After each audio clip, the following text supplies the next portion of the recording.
Good evening. In this show, I will be showing you a rim lighting technique useful for any shiny still life object. And Mike Parmee will be zooming in from Spain with a piece on making selections in Photoshop. Also, we have an AV featuring aeroplanes. Guess who that's from? Answers in the comments below. I'm Tony McMaster, and this is David Bray. Don't forget, if you have any comments or would like to ask a question, just drop them in the comments below. If you haven't already, click on the subscribe and hit the bell. That way you'll be kept up to date with any new content. David. Thank you, Tony, and hello there, one and all, and welcome to another broadcast here on the YouTube channel. I hope that you've all had a safe week up to now. And wherever you are, you're more than welcome to tonight's broadcast. I can't believe that it's show number 9 already. I can. Phenomenal amount of work to put this all together. But it is, it's show 9, and we thank you for investing the time in us to watch tonight's broadcast if you're watching it live. And obviously we say thanks to people that might be tuning in after the event and watching this in the future. But for tonight, it's a fantastic night out there, actually, after all this wonderful, fantastic rain that the gardeners might have really appreciated. We've got a clear sky tonight, so if you're feeling brave a little bit later, put a jumper on, go out, photograph the moon, photograph the stars, and send us your images, because it's a good opportunity tonight to get some astrophotography in. And as I say, it's show number 9, and already, we're getting towards the back end of October, and it doesn't seem all that long ago since last week's amazing nature competition broadcast. But here we are again, seeking to keep you all entertained in glorious high definition. You lucky people, you really are. If you haven't caught up yet with the weekly broadcasts here on the Camera Club Live platform, they're all available in the channel back catalogue. And you can view them over and over again as many times as you wish. So if there's something that you didn't quite catch the first time around, you've always got them there to replay and capture the information a second or third time around. Plenty to entertain you and educate you in there, in the wonderful world of photography and Dunchurch Photographic Society. So do take a moment to have a look round the rest of the back catalogue and see if there's anything that you might have missed. Already this season, despite the current restrictions that we all face, we have been treated to a plentiful number of photographic journeys by members of Dunchurch Photographic Society, and they've taken us all around the world already, as well as the United Kingdom. And we've been treated to an incredible presentation all about shooting photographs of the Milky Way and trying to capture lightning with photography as well. So we've seen some really diverse content already, I think. But just as important has been the opportunity to share and critique many of our images, learning from each other, and giving some hints and techniques on how to perform macro photography is a good example of content that we've seen of late, and a diverse range of simple post-processing techniques as well. And so tonight, as we've heard, we look forward to some more demonstrations and techniques and processes, something for every photographer, I guess, to learn and maybe put into practice now that winter is genuinely knocking firmly at our doors. But before we get into all of that, I've got a couple of regular parish notices for you relating to Dunchurch Photographic Society itself. And we've got some quite good news here, actually, ladies and gentlemen, relating to one of our members here at the Society, Mr. Stephen Farmer. He's currently got a little bit of internet problems tonight, so unfortunately he's not able to watch this live. But hello to you, Stephen, whenever you get to watch this. Now, Stephen's been made aware of the fact that Holton, which is a new development in the Rugby area, on the outskirts of Rugby, round about where the old radio mast site was, between, I think, Kilmorton and Kilsby, somewhere out that way, and out towards Crick. And they were holding a photography competition all about capturing images of the Rugby countryside, and anywhere around the Rugby area that comes into the countryside category. And as I say, the developer behind the Holton neighbourhood called on residents to share the photographs that they'd captured whilst they were out and about, focusing on their daily walks during lockdown and whatever, and capturing images of the countryside around the Rugby area. And it explained, Stephen tells me, that 10 winners were originally going to be selected, and they would have their photograph professionally printed. So if we can bring up image number 1, Luke, we can see the image that Stephen has entered here. And this, he explained to me that he'd been regularly getting up very, very early in the morning during the summer to explore photographic opportunities, messing around with different light and different subject settings. He was out doing his exercise and took his camera with him, so why not? And in this image, he'd found himself at the edge of the water at Newbold Quarry. And the image is called, get this is quite a mouthful, but it's called Keep Calm and Quarry On, which I thought was really quite imaginative. So well done, Stephen. Anyway, he submitted his image into the Holton Facebook page, and he received some nice reactions and thumbs up from the other posters there. And not too long after, Stephen was notified by the competition that his image has actually been placed inside the top 20. So they had that many entries that they decided, rather than stick with 10, they actually opened it up to the top 20. So, but not only that, he was also notified that he would receive a framed print of his image, all professionally done, which is all rather nice. And it turns out that Holton are looking to showcase the top images in a future exhibition, which will be held once the current COVID restrictions permit such things. And Stephen's image will feature in that exhibition. So if we can just bring up image number 2, Luke. Okay, here we can see Stephen with his printed and framed image. And what a happy soul he looks as well, ladies and gentlemen, there. And why not? You know, that's how you should be. You've been accepted in an exhibition, and why not? Very good piece of news there for Stephen, and I'm sure that you'll all be pleased for him too. And I'm not sure, Stephen, whether this was before or after you went to the hairdressers. I know you've had a recent trip to the hairdressers, but I'm not sure whether that was before or after. Anyway, congratulations to you. It's always great to hear news like that from any of our members. So don't be shy. If you've got a good piece of news relating to your photography, let us know. Share it with us here, particularly if you've got examples of the images that you can send to us as well. You know, excuse me. We'll give you a shout out and a bit of a thumbs up there. So fantastic news for you, Stephen.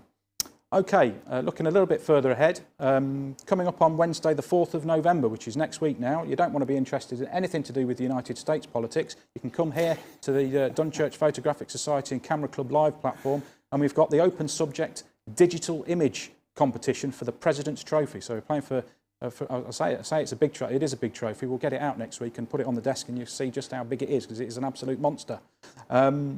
This is the very last chance before Christmas for our members to dazzle you all with their competitive photography prowess in an open subject competition. So my attention, turns just as a final appeal really to our members, and say that if you still do intend to enter the competition and you haven't entered your images yet, you only have until midnight tonight, 28th of October, to get them into Tony Timmins, our competition secretary, or submit them to the Society Dropbox.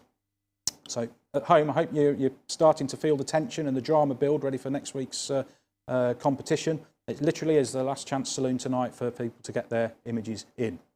Maximum of 4 entries per member, please, and size your images 1920 by 1080 pixels as a maximum. And as a final reminder, please, midnight tonight is the last chance to get those in for the competition. All of that excitement, of course, to come next week. There's also another pressing deadline for our members here at Dunchurch. We're staging a digital online exhibition for 2020, and that is instead of our usual print exhibition that we hold at the library in Rugby. Our members are able to submit 5 digital images for the exhibition this time, and again it's all on open subject, so virtually anything goes, whatever you fancy showcasing to the public. Planes, trains, food, flowers, fireworks, November the 5th next week, so if you've got fireworks you can submit fireworks, weather, watches, whatever you want, whatever you need. Sorry, I'm getting into status quo there, and that was completely not deliberate. Anyway, again, members can go big with their images, don't be shy. Anything around the 1920 by 1080 pixel limit should do you fine.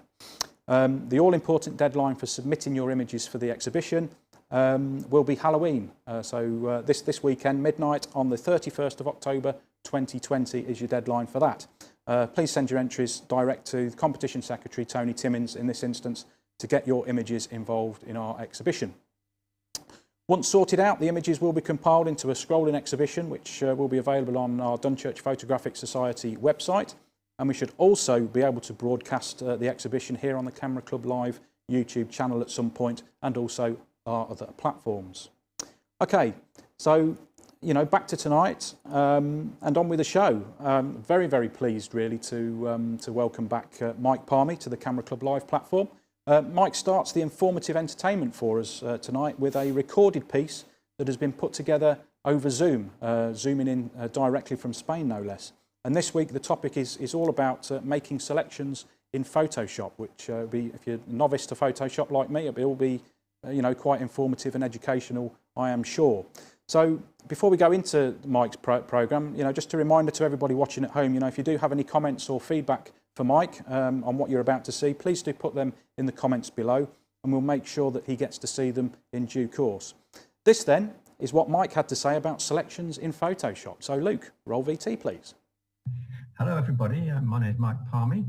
I'm a member of Dunchurch Photographic Society, and today we're going to have a look at a thing called selections with our digital images.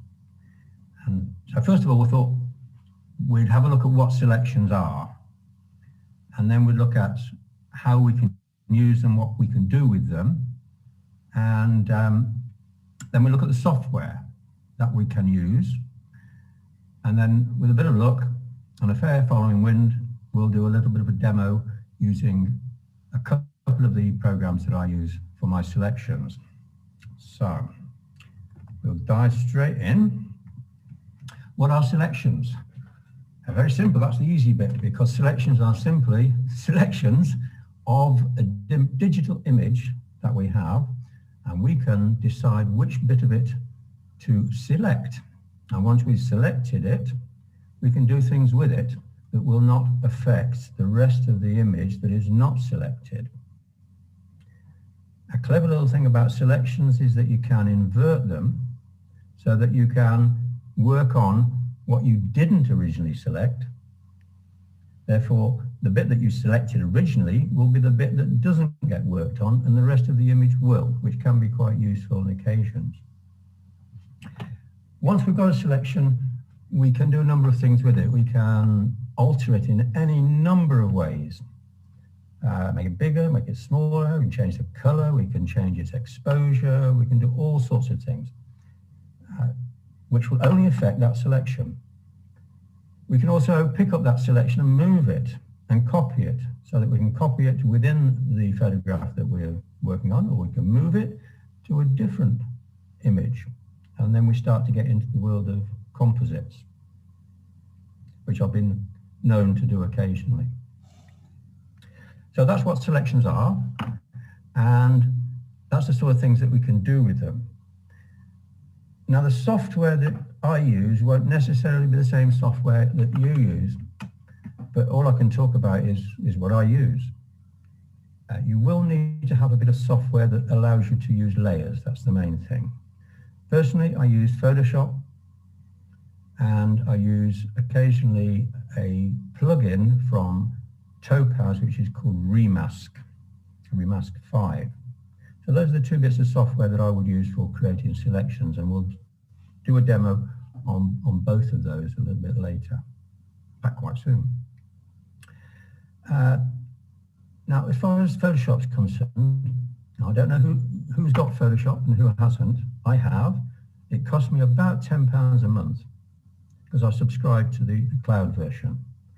For that, I also get Lightroom and all the updates. Now, £10 a month is about 2 gallons of petrol. So I try to drive about 40 to 80 miles less per month to cover the cost. Topaz Remask is a bought standalone piece of software which you can get for about £60. There's all sorts of discounts on that, so it's worth checking it out. So that's the two that I use, that's the costs, that's what selections are and the sort of things that you can do with them. So we'll dive straight into Photoshop, and I'll use a couple of pictures there and do some example selections and adjustments to those selections. Okay, this is the first one. It's those of you who know me know that I have a thing about taking pictures of painted signs in France because I think they're part of the cultural heritage and they're slowly decaying and disappearing. So on my travels through France, I tend to take pictures of any old signs which are painted on the side of buildings. This is one of them. However, it looks a bit mucky, it looks a bit indecipherable, so I thought we'd start off with this one to see what we can do. Now, because this is fairly straight-edged, that's the sign there. Because it's fairly straight-edged, we can use this tool over here called the polygon lasso tool. Let's just make it a bit bigger. Okay, so Control plus will make it a bit bigger. Polygon lasso tool, and then we click on a corner, right, and we just choose. Every time I click, it releases it, and now we've made a selection of the sign. Now anything we do now will only affect the things inside that selection. However, if I were to invert it using select and inverse, now the original selection is excluded and everything else is included. I'll show you what I mean. So I'll just select, inverse, go back to the original one. You see the marching ants, as we call them, are picking out what we've selected. Now, if we do something with that selection, it will only affect that selection. So we go up to Image, Adjustments, and in this case we use Levels. And if I were to darken it, you see, it would only darken that bit. If I lighten it, it will only lighten that bit. To any extent between that and pure white.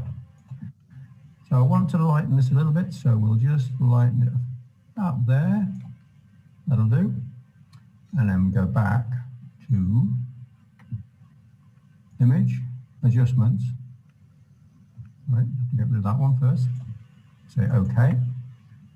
Image, Adjustments, and this time we'll do a little bit of hue saturation. So if we bring the saturation up a bit, it just increases the saturation of the color. If we wanted to, we could change the color completely by going to Image, Adjustments, let's do color balance, and we can make it bluey green, orange, green, purplish, more yellow. So we could, if we want to, change the color just of that selection. We don't want to do that, so we'll get rid of that. So now I've made a selection, I've changed the levels, the exposure really, and I've changed the saturation. Now if we have a look at that picture in its entirety, press Control D to deselect your selection, and now we've got from that to that. I'd like to make the rest of it a little bit darker, so we'll make that selection again. Polygon lasso tool, corner to corner. There we go. And I'm going to invert this one. Select, inverse. Now you see it picked up the whole of the picture and it will exclude that bit. I haven't made a very good selection there, but won't bother. If I now do Image, Adjustments, and Levels, and make the whole thing a little bit darker. Okay. So now we've gone from that to that. You may not like it, it doesn't really matter. I'm just showing you how you can use your adjustments and on selections. Okay, Control D, deselect, and there we go. Before and after. Next one. It's a bit more complicated because it's not got straight edges, it's got sort of curves. So I like the stonework of this window, but I don't like its colour so much. I'd like to warm it up and I'd like to darken it down a bit. So we'll make a selection using a different tool. This one here, quick selection tool. I know there's other ways of doing it, but this is the way I do it. You've got up here, you've got a plus and a minus. The plus will make a selection, the minus will take away bits of selections. So we'll start with the plus. And just inside the edge, left click, and Photoshop being Photoshop reasonably clever, it will find the edges of your selection, or what it thinks your selection is, and there it is. The middle bit. Not done too bad a job of selecting. If you go outside the selection, say there, you just click on the minus and get rid of it and bring it back to your edge. Right, so we've now selected the stonework around the window. Fine, let's do something with it now. So we go Image, Adjustments, Levels again, because I want to darken it down. So pick up this one here, and you can make it completely dark. Now there, it just picks up the texture around this stonework, which I quite like. Fine, we'll click OK. And we've still got it selected, so we can go back to Image, Adjustments, Hue Saturation, and just saturate it a little bit out there. Just warm it up a bit. Fine. Now the trouble with this is that it's done this bit of the window as well, which I don't really want. I want that to be darker, and I want it to be less saturated. So I'm going to do Control D to deselect everything, and I'm going to make a new selection using the Quick Selection tool with a plus, and just select the window bit. Don't worry if it's gone over, because you pick up the minus and you just get rid of it. There. Now, the marching ants are just going around the window frame and the window itself. Okay, now we've got that selected. Let's go to Image, Adjustments, Levels, and darken it down a bit. Can make it really dark. Just go to where you want it to be dark. Now that's made the window panes a lot darker and they stand out. It's also made the curtain, a bit dark. So we'll lighten that up a bit. I could improve that, but I'm not going to spend the time at the moment. Okay. It's also still quite warm, so while we've still got the selection going, we can go Image, Adjustments, Hue Saturation, and bring the saturation down. We can make it black and white if we wanted to. I just want to get rid of some of that warmth out there. Right, there we go. Now, if we do Control D to deselect, I would like to make all this tile work a little bit darker. So we'll go to Quick Selection tool and plus. Now, Photoshop being Photoshop, it learns as it goes along, so it will actually learn your selection, makes it a bit quicker. Don't ask me how they do it, I haven't got a clue. So there's the selection. Not exact, but it's close enough for a demo. Now if we invert that one, select, inverse, what's selected now is everything outside the stonework. So if we do Image, Adjustments, Levels, and darken it down a bit. Whoa, there we go. Once again, I don't know whether you like it or dislike it, but it just shows you what you can do with selections. While we're on the subject, this, I realised afterwards, this here is a bit of LED flashing, and I don't like it. It really pokes me in the eye. So I'll show you another little trick. If we go a little bit bigger, oops, and let's have a look at that bit of LED flashing. There it is. We can use this one here, which is the rectangular marquee tool. There, click on it, and now make a rectangular selection around that offending bit of lead flashing.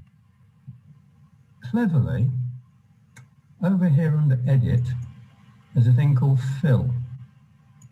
Click on Fill, and you've got a number of options, one of which is Content Aware, which we'll use. You can use all these different ones, but we'll use Content Aware, and press OK. Now watch what happens. Oh, it's copied, it looks around it and says, yeah, we'll use a bit of what's around it and we'll fill that selection with what's around it. And there we have no lead flashing. Okay, let's have a look at the picture. There we go. Then we'll do a bit before and after. There you go. Use of selection. Now the next one is going to be Topaz Remask, which is totally different, but some will find it for intricate selections a lot easier. So we'll look at this one. These are two little dogs, Milo and Dexter, who belong to my son and daughter-in-law. And aren't they cute? And much as I love Coral, I don't want her to be part of the picture. So, what we're going to do, or attempt to do, is make a selection just of the dogs. So I'll go to Filter, because I've got Topaz loaded, Topaz Remask 5. Click on it. Right, okay, now we're in Topaz Remask, and we've got our two little dogs. And Topaz Remask does it in a different way. Everything that's green is going to be kept, and everything that will be red is going to be discarded to make a mask. And you choose what's going to be kept by going over to this blue one here, which has got like a saw on it. Click on it, and you outline what you want to keep in the blue line. It's much easier when you're using a Wacom tablet than a mouse, but whatever. That's one little dog.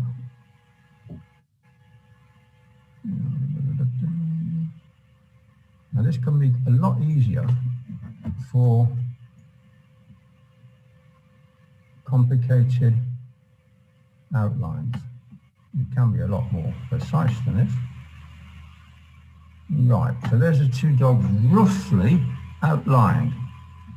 If I go to Fills down here and click on Fills and click on here, everything that I don't want to keep is now gone red, and everything I do want to keep is kept green. All you do now is go down to here and say Compute Mask, and there, it's made a mask. You can adjust the mask by adjusting the edge hardness here, the mask strength, and you can have a transparent background. So I'm going to say, okay. Okay, we're back in Photoshop now, and as you can see, it has created a mask here. If I can just take those out, you'll see the mask. There's the mask with just two little dogs in it. Now, I've got another background here, and I want to put these two dogs onto the background. That's the background, which is some grasses. Well, believe it or not, we're not taking it with a flash. They were taken using the old trick of using having a black background by dialing down your exposure so that everything is black and only exposing for the bright bits. Anyway, so there's the two dogs. If we now pick up the Move tool and click on the dogs, we can move them and drop them onto the grasses. They're a bit small, don't worry about that. If we do Control T, just hold Shift and make them a little bit bigger. Yeah. Change their shape as well. And there's the two dogs against another black mat, against a background of grasses. You click OK, and then we want to just crop it a bit. Say OK. And there's the two dogs against a new background. Control plus will make it a little bit bigger. And there we've used a selection to take that selection from one image and put it onto another. Okay. So it doesn't matter if you like it or not, but it just shows you the techniques that you can use with selections. So there we are, that's selections, what they are, what you can do with them, and what software you need to do it. And I hope you have a lot of fun playing around with selections. You can do what you like because it's your picture, and it doesn't matter what you do as long as you enjoy it. So here's Mike Parmee from sunny Spain. See you. Bye.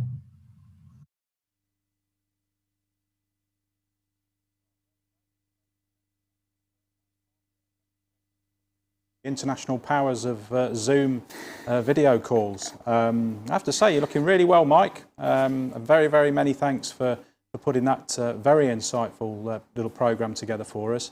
It was great to see a Topaz plug-in. I've never seen that in the flesh before, so I look forward to seeing that again a little bit later when I get to review the whole of the broadcast in the comfort of my own lounge instead of sitting here under the spotlight.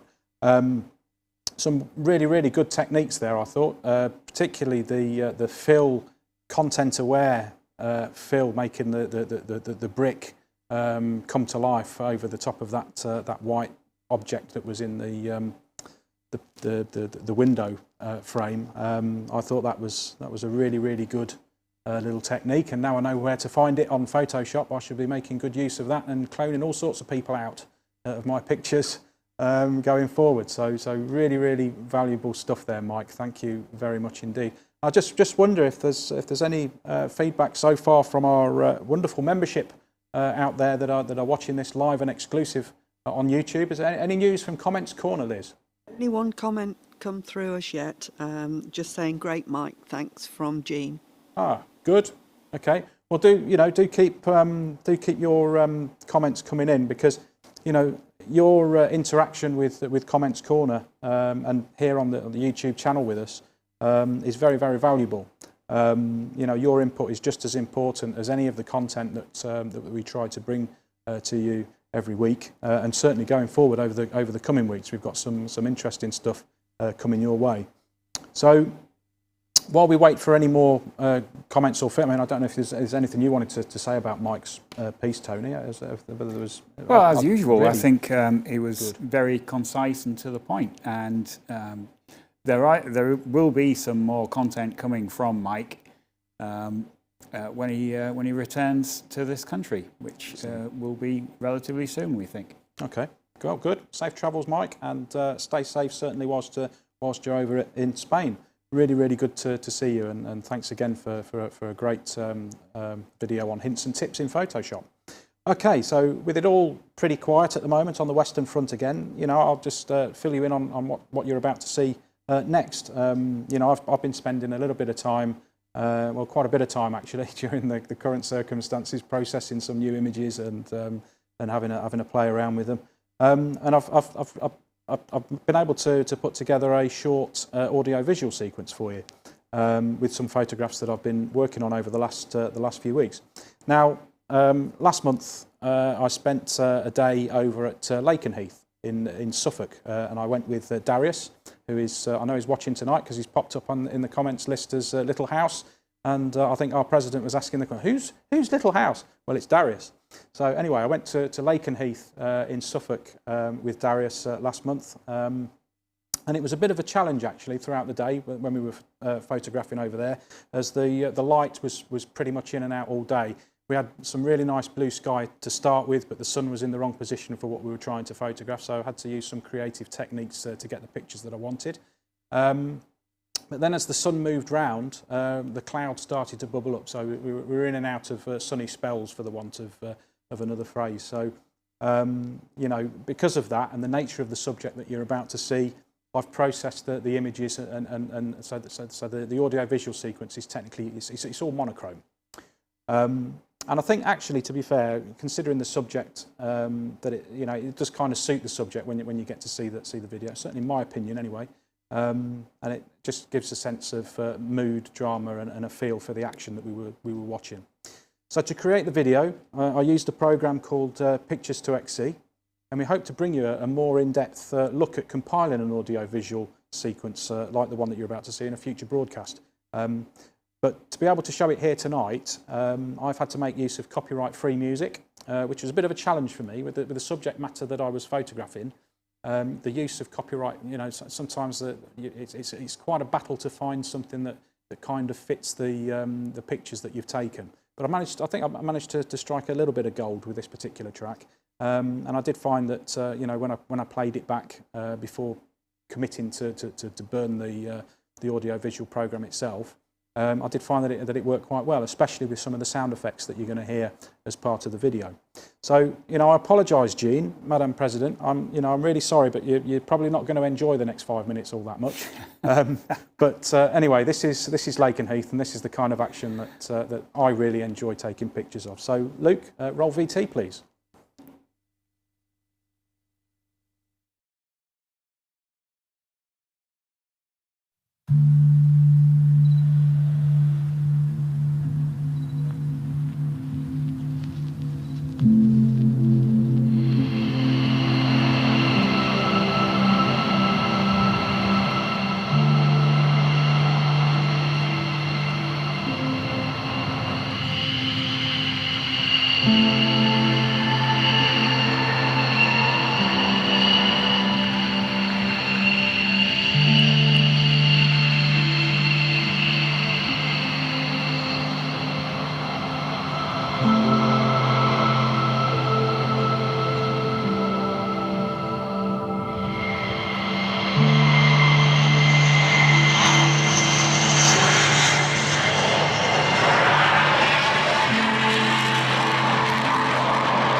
Okay, so that was RAF Lakenheath in Suffolk. It is, although it's RAF, Royal Air Force, it's a base that is leased by the United States Air Force.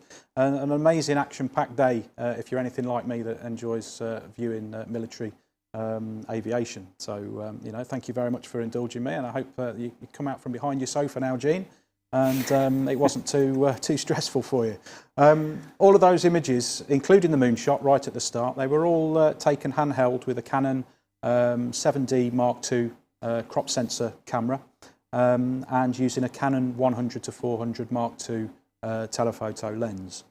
And during the day, I used several different photography techniques to capture those images, because, you know, whilst we were watching it there, a couple of the members of the crew here were asking me questions about, well, were you inside the fence, for example, at the airbase? And I wasn't privileged to be there, but obviously you can't see any fences in the imagery. So what I've done there is I'm actually, you know, shooting through a chain link fence with my zoom camera, but still ending up with very sharp images, which I was really pleased with. And that's a technique that I picked up whilst attending my very first digital camera workshop at London Zoo. I might have mentioned a few broadcasts ago, and I showcased an image of a meerkat at London Zoo, and I was being taught all sorts of different techniques of trying to photograph animals through fences and things like that. So that's worked quite well for me, particularly with an interest in aviation, where,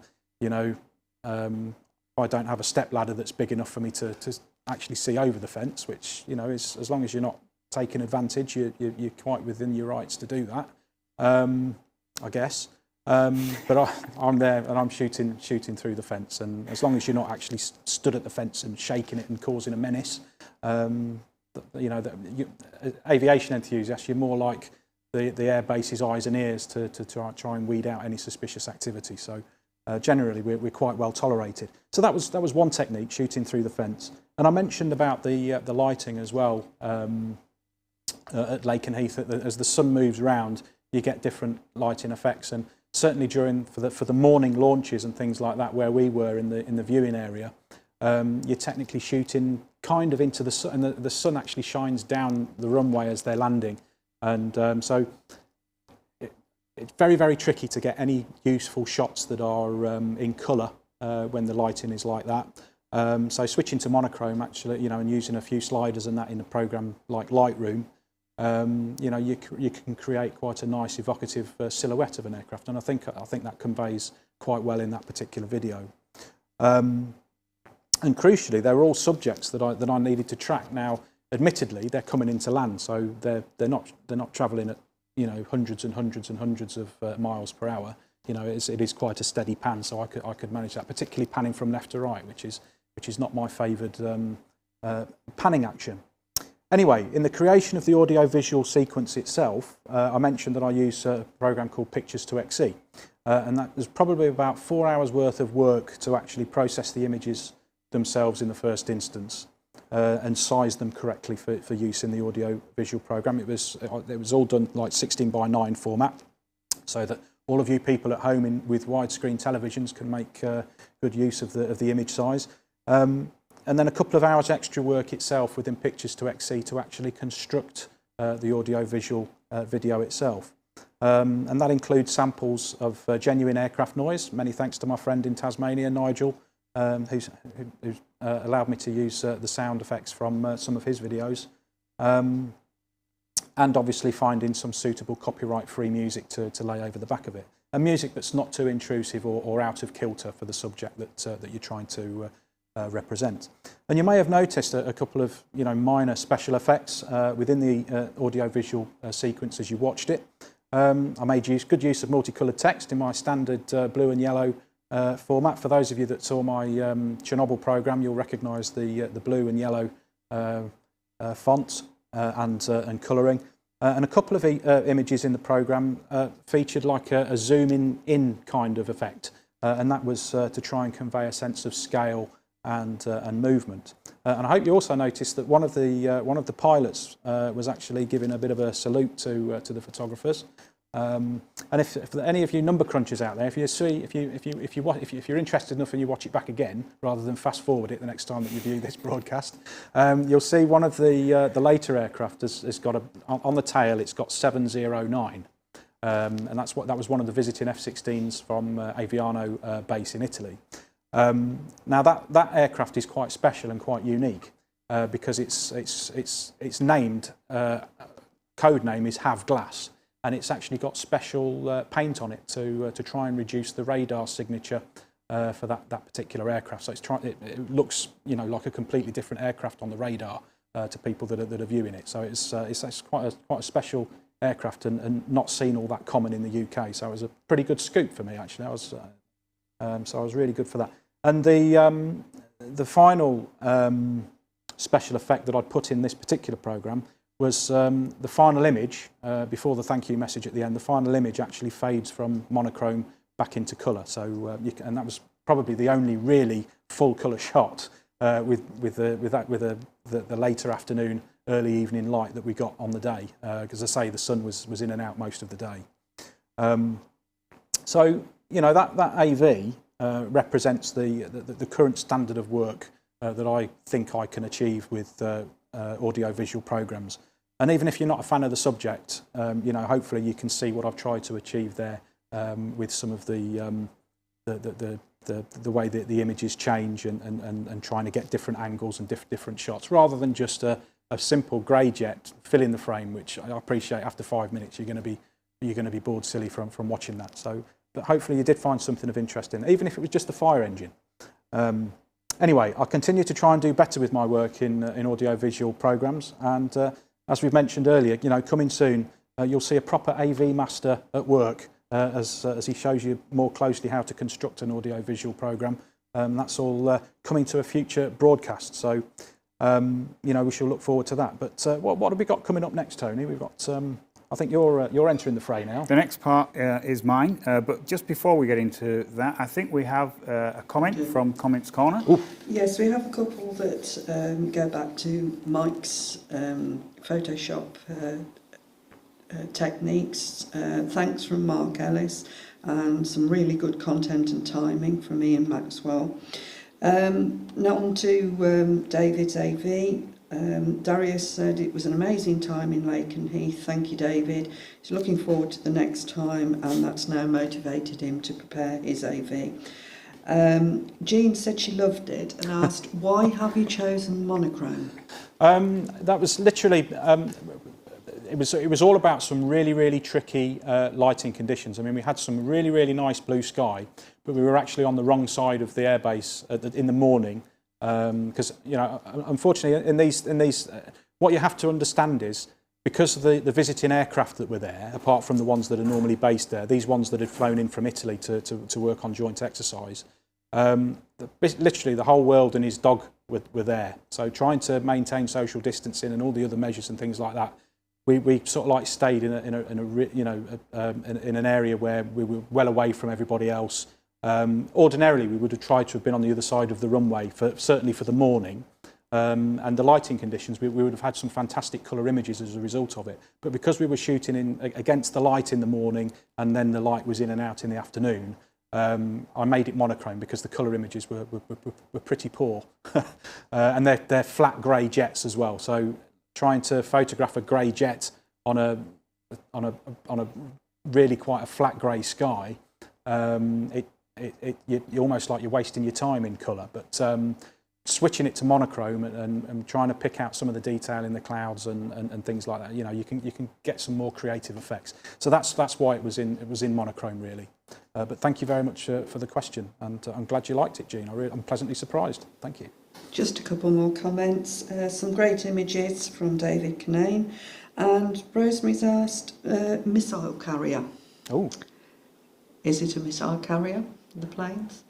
Yes, well observed, Rosemary. Some of the aircraft, they were actually performing joint exercises, so they weren't necessarily going up on basic flight training that you sometimes see from Lake and Heath. Certainly the aircraft that you saw later in the programme, they were coming out tooled up with missiles ready to go, firing on the ranges and things like that. So Yeah, they are missile carriers. Yeah, they are. Unfortunately, you know, I have an interest in military aviation, but I'm not really.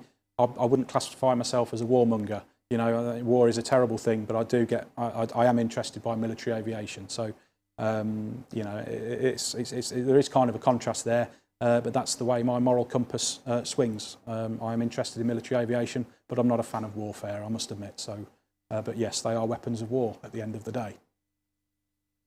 Okay.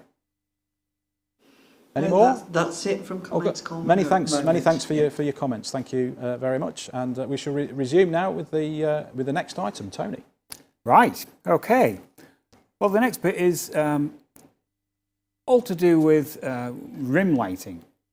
Rim lighting can be a bit tricky of a concept to get your head around, especially when you first try it. So, as an exercise, I photographed this bottle of wine a little earlier, and since the sun is well over the yardarm now, we can talk about wine. The idea being that this is very shiny. It's an embossed glass, so it picks up all sorts of highlights and so on. So it isn't the easiest thing in the world to take a good photograph of.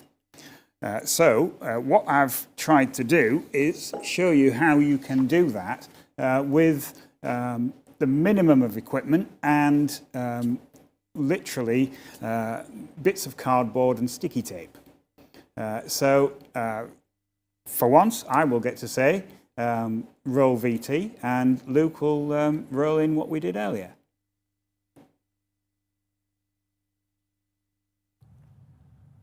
Hello everyone. In this video, I'm going to show you a technique using just one light source.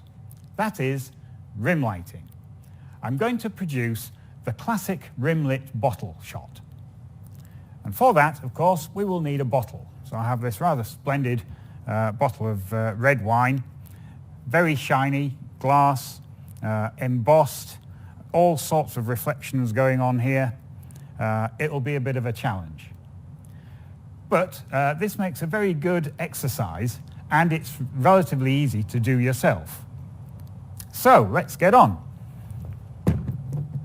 I'm going to use a full frame camera with a 24-70 zoom on it. I'm going to wind this round to the 70 end so that I can end up with a relatively good distance between the camera and the subject. So for instance, if we had our subject on this end of the table like this, this gives us a good working distance with this at the 70 end. Okay, now this camera is tethered into this PC, and this PC will be running, when I turn it on, here we are, Capture One software. This will have complete control over the camera as soon as I turn it on. So let's turn the camera on. There we go. The camera's on, and the software's recognized the camera. We can see in here, this is Canon EOS, and this is the shutter speed, ISO, aperture, and of course I can operate the shutter. There we go. Now obviously with just the house lights as we've got on at the moment, there's not a lot to see. So let's set this up. Just pointing at the bottle. There we go.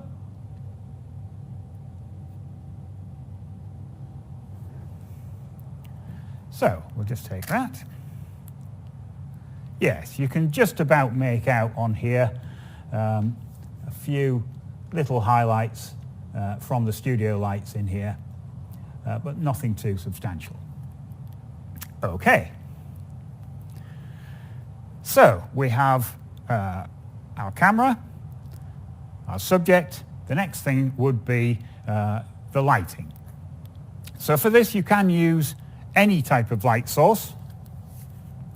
I'm going to use this studio flash. This has the advantage of having a model light. I just turn that on. There we go. So this will give an indication of what would happen with the flash before it fires, which is quite useful. So we'll turn that out for the time being. In fact, I'll turn the whole thing off for the time being. There we go. And that is going to go on this stand at the back here. Okay. So the next thing would be a relatively small softbox. This is just a 2 foot by 2 foot, 600 mil by 600 millimeter softbox.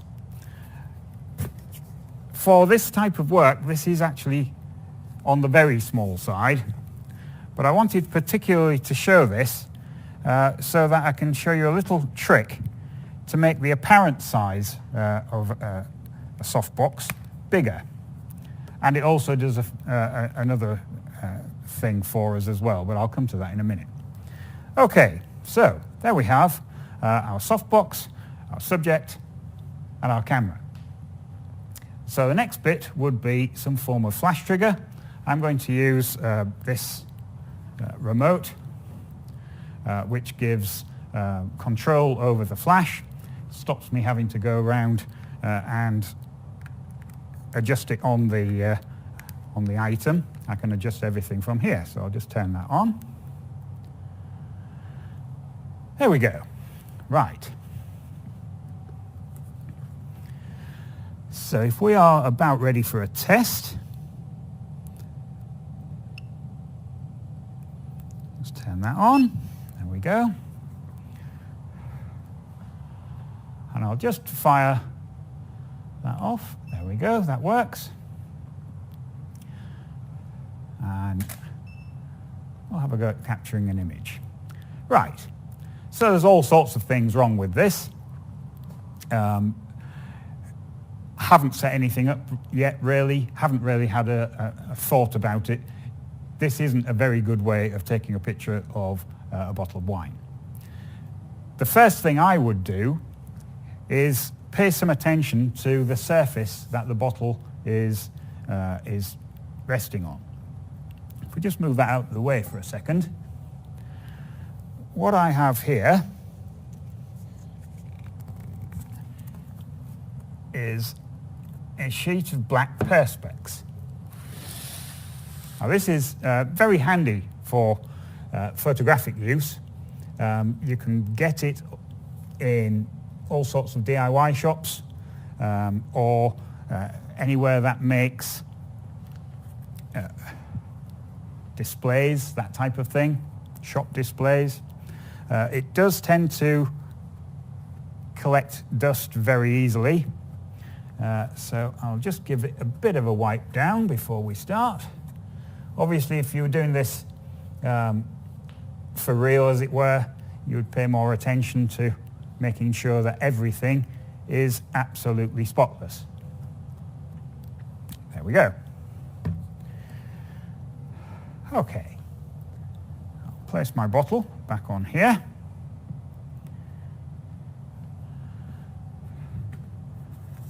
Move the light in.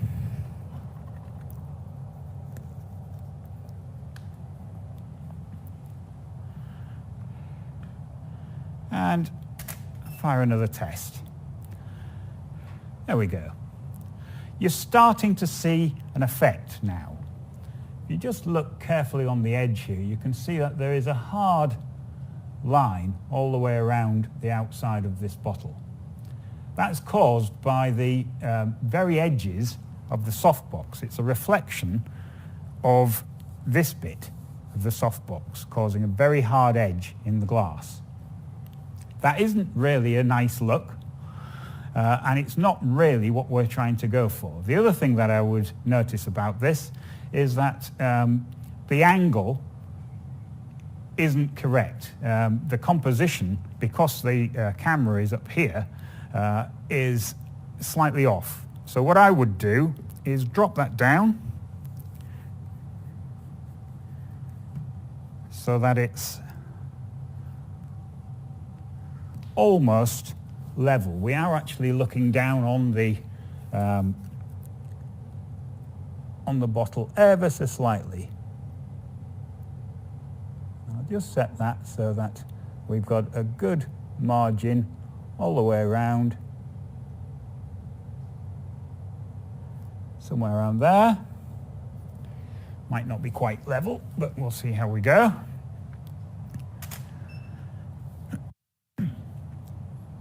Yes, much better.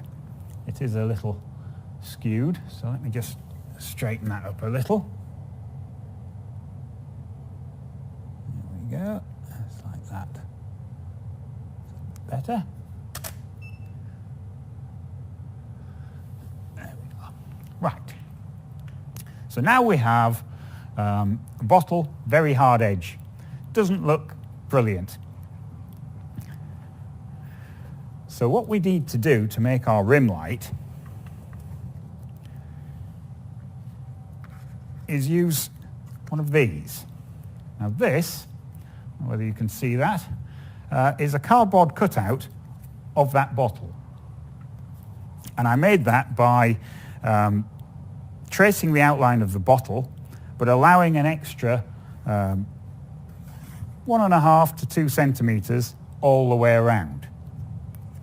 So what I'm going to do with this is just stick it on the back here with some blue tack. There we go.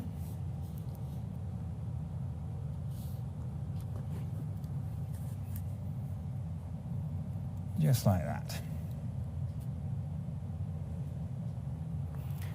Okay. So now we just need to line this up, and it is quite critical that you do line this up properly. Right. Now you should be able to see that there is a very narrow white line almost all the way around this bottle.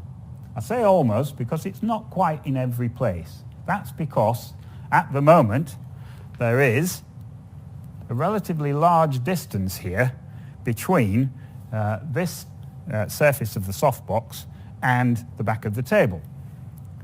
So what I'm going to do is move this in so it's very close. So it's almost touching. There is a distance between the bottle, obviously, you can see that on this camera, hopefully, and the cutout. So as I do that, there we go. Now we have a rim which is going all the way around the bottle. But there's also a lot of flare, and it's not particularly neat and tidy yet. So one of the things that I need to do, looking at that, is just move this over ever so slightly, just to center it properly on the silhouette. There we go. Possibly a little too far. Right. There we go. That's better.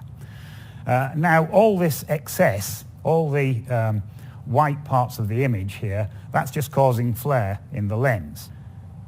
So to mitigate that, I've made up these, which are basically bits of black card, and we're going to use these like flags to flag off the excess light so that it's no longer a problem.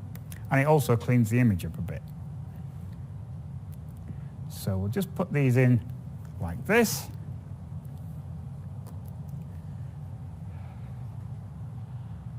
And we'll do a test. Okay, just move that in a bit more.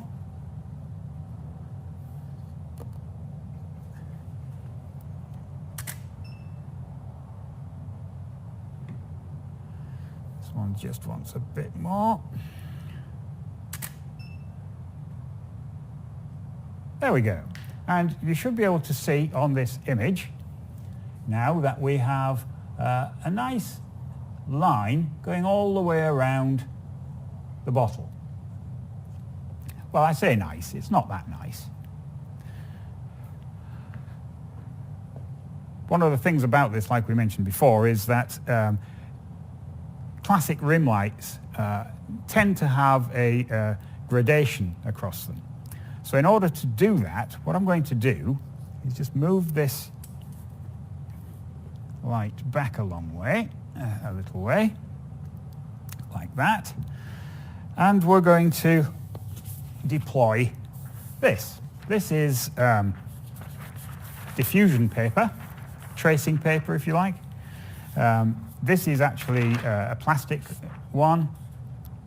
You can use cloth as long as it's thin enough. Polyester bed sheets, that sort of thing. So what I'll do is just put this up here, more or less straight.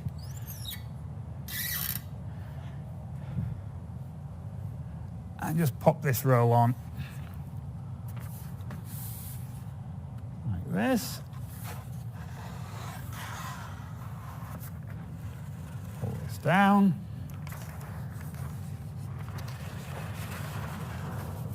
So now what we have is in effect a much larger area where the flash will emanate from. I'm just having a look at that to see if it's more or less in the middle. I don't think it is. It wants to come over slightly, something like that. Okay, so now if I do a test, right, what we can see on this image now is that you have a very fine line all the way around the bottle, which is gradating off into the actual bottle itself, which is making a much nicer image. Obviously, by moving the light back, I have also taken quite a lot of power out of it. So the two things, the energy that's coming out of the light and its distance, are very closely related, as I hope you all know. So if I just move this a little bit closer in, just disappear around the back while I do that.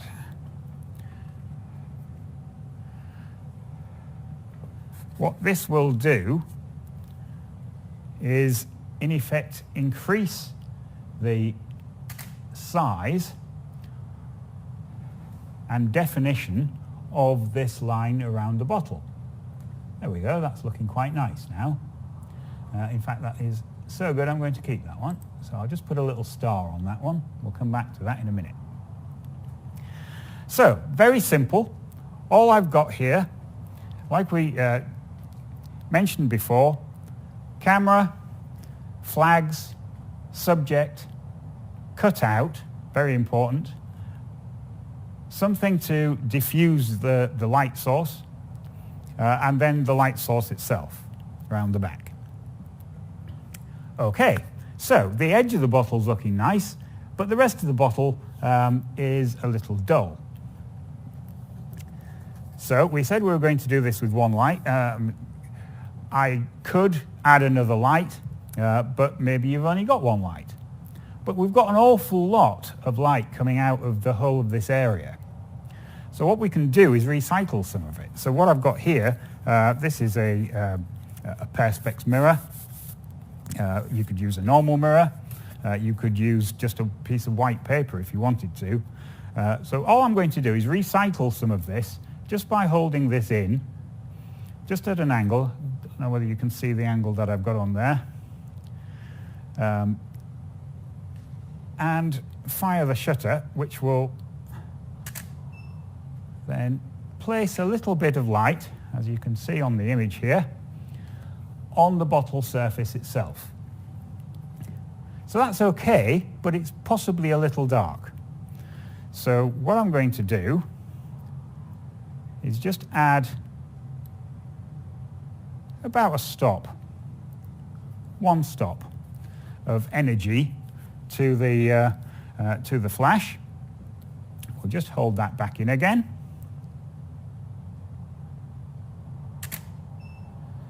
And take that again. Yeah, so now we've got a bit brighter. That's looking quite nice.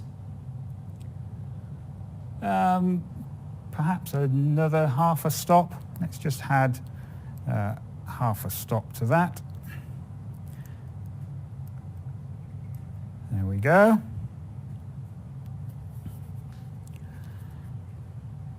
Hold the mirror in.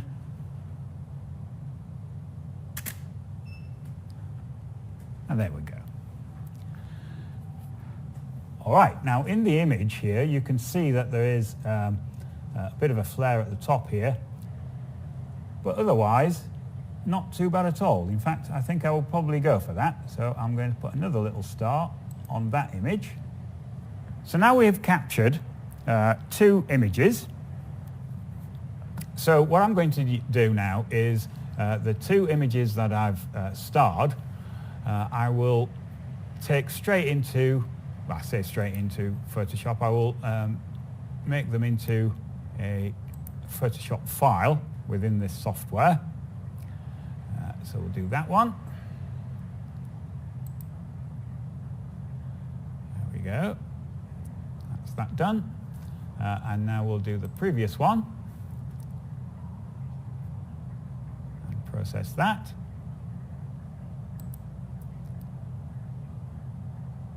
There we go. And now swap out of Capture One into Photoshop.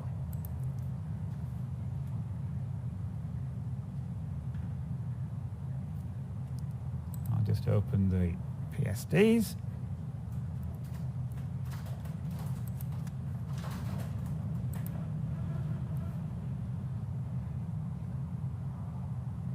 Okay, so now we've got our 2 images in Photoshop.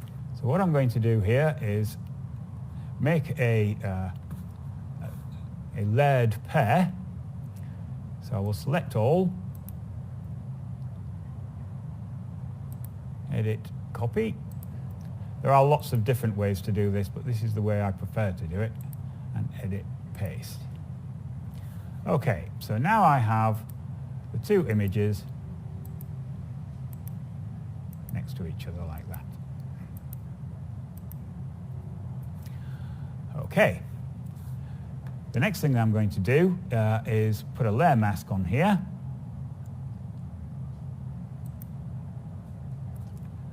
Double click the layer mask itself and invert it.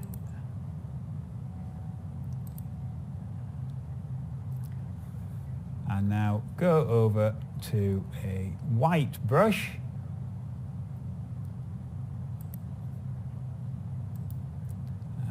Maybe make that a little, actually no, I'll leave it as it is. Now as I paint this through, what I'm actually doing is reinstating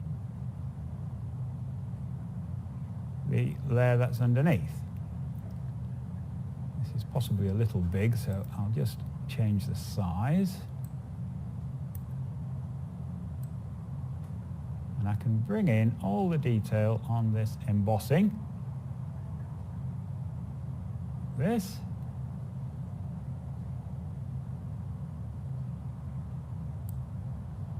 There we go.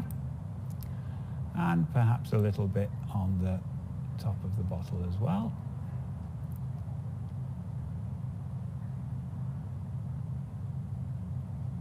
Just like that. Obviously, you'd be taking more care than I am because I'm doing it in a bit of a rush, but you get the idea.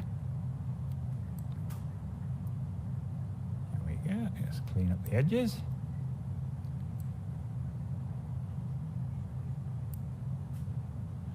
Okay. Now I'm going to add another layer.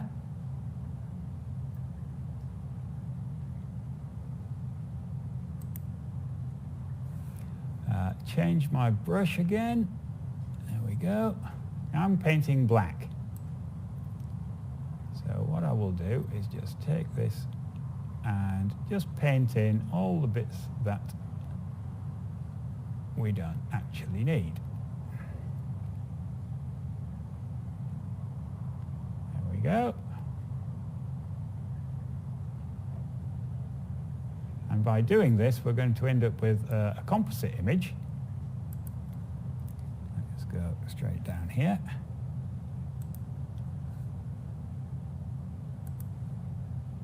Be very careful not to go too far.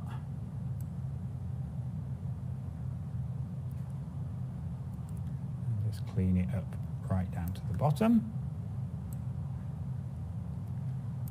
There. Now make my brush a bit bigger, a bit harder.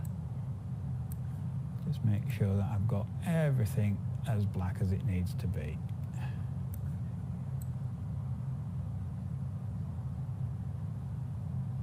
There we go. And now I can just bring that in.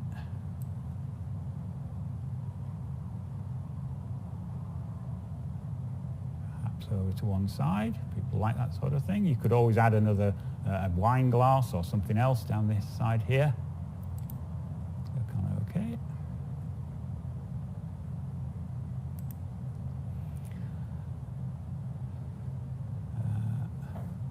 Just need to fill that last little bit down there. There we go. And there we have what I think is a fairly decent rendition of our bottle of wine with a very nice rim light. So I hope that's been some use, and I hope you take the idea of what I was trying to do there and run with it yourselves and have a go at doing something similar. Obviously, by changing the subject and the mask at the back, for instance, you could always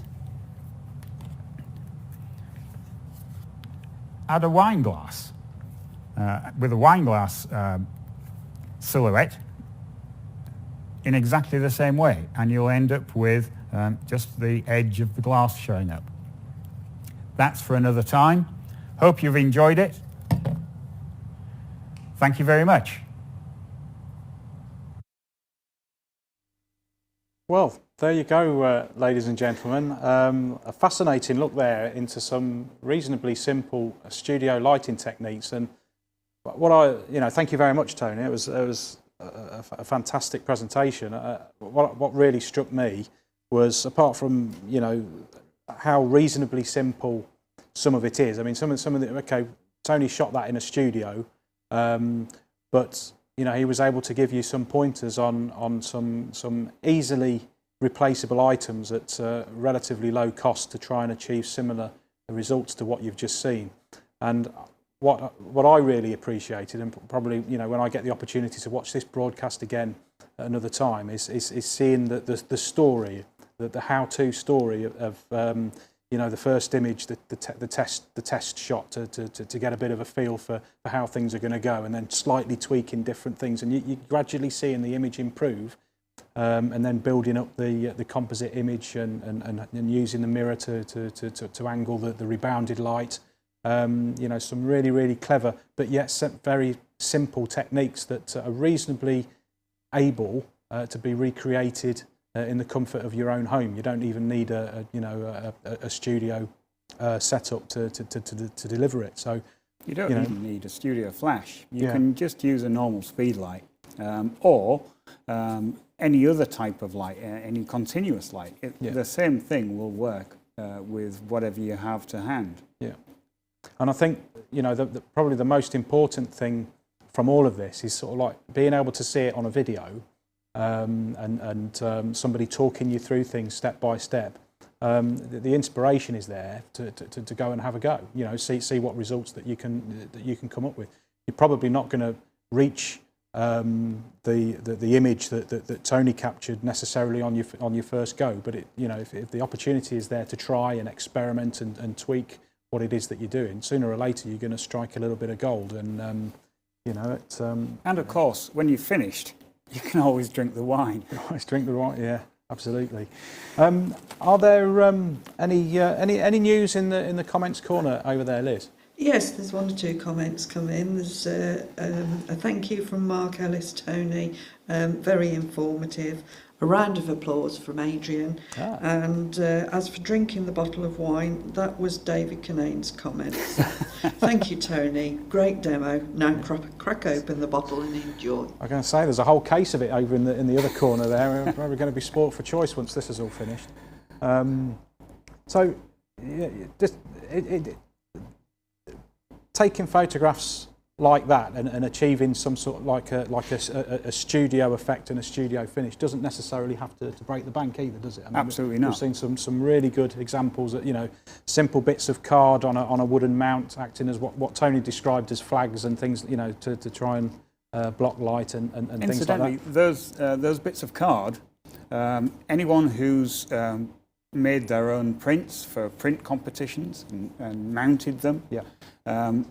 Well, the bit that you cut out of the mount in the middle, that's what they are. Oh, right. Recycled. So recycling again, and in effect, it's costing you nothing because you had to buy the card in the first place.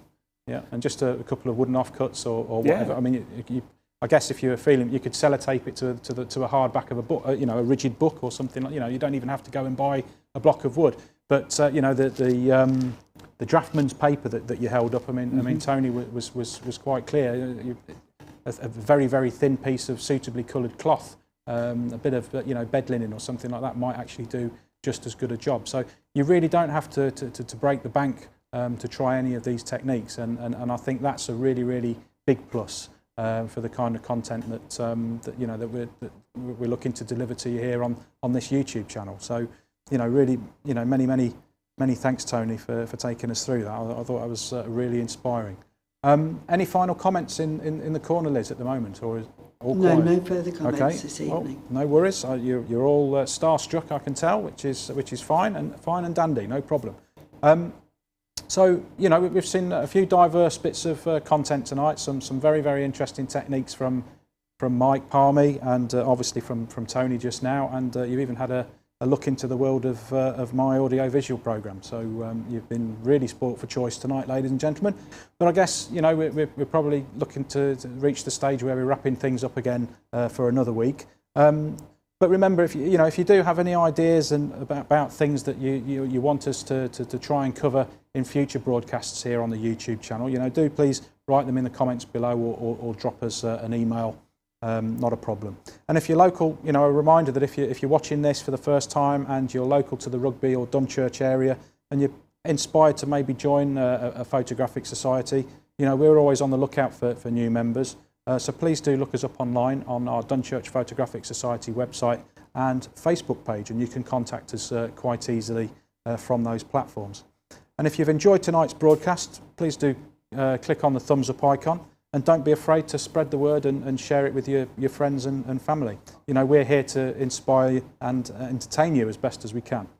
And if you haven't done so already and you want to know when new content goes live here on the YouTube channel, please click on that subscribe button and tap the old ding dong bell, and that way you'll be the first to know when we put a new video up. And lastly, specifically for our members, don't forget to submit those images in for the open subject digital image competition by midnight tonight. For next week, we descend back into competitive mood with another plethora of fantastic photographs. And I'm sure that regular viewers will have been looking out for the word plethora there, and I'm delighted to have been able to shoehorn it into yet another broadcast this week. So it's actually my favourite word. It's one of my favourite words, one of the few that we can actually broadcast on the channel. But there you go. Anyway, enough of that nonsense. Stay safe out there. Remember, it's a clear night tonight, so have a think about some astrophotography if you can.